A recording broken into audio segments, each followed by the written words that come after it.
The boys in the dormitory were all talking about Liang Chen. I heard that the girls' dormitory used to be the boys' dormitory they live in. Lu Er began to look for traces of Liang Chen's stay, but he found a line on the wall of Lu Jing's residence. The word was pulled aside by Lu Jing before he could read it. Liang Chen and Meng Lanzi were going to attend an event at the same time. Liang Chen dressed up and rushed over, chatting with Lu Jing as he walked, and with a happy smile. Unexpectedly, Yue Yuxun would come to entangle him because he broke up with Liang Chen and cheated.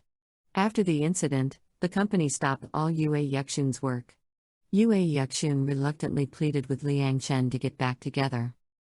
He also satirized Meng Lanzi that she was not the woman he took seriously, and vowed to love Liang Chen forever. But Meng Lanzi, who did not expect to hear that but was not standing at the door, gave Yue Yuxun a loud slap and angrily.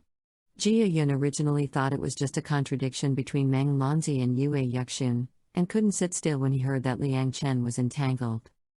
In an aisle, Jia Yun stopped Yue Yuxun and warned him not to pester Liang Chen from now on, because he was unworthy, and now he just stopped his work. If he continues to pester Yue Yuxun completely, and Yue Yuxun knows his job. It was stopped by Jia Yun, daring not to speak up. After finishing work, Jia Yun invited Liang Chen to dinner, and ran into Lu Jing, who was eating with his grandparents. Lu Jing looked at Liang Chen, who was passing by him, but Liang Chen, who was protected by Jia Yun, did not. Saw Lu Jing. When Liang Chen left, he found that one of his earrings was missing. Lu Jing unexpectedly picked it up. Lu Jing wanted to return Liang Chen when he came out.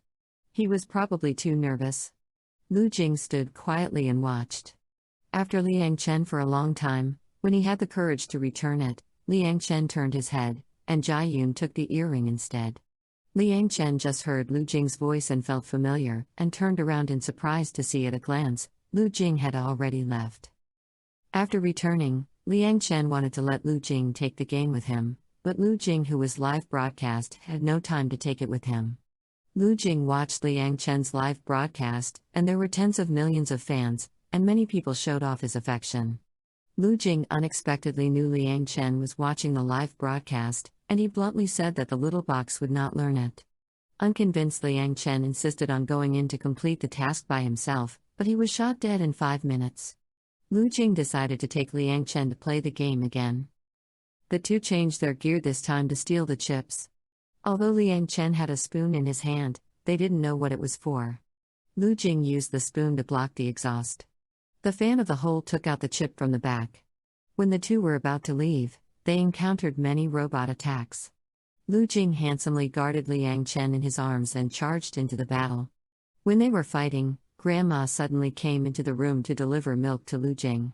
Lu Jing lied that he was watching a movie.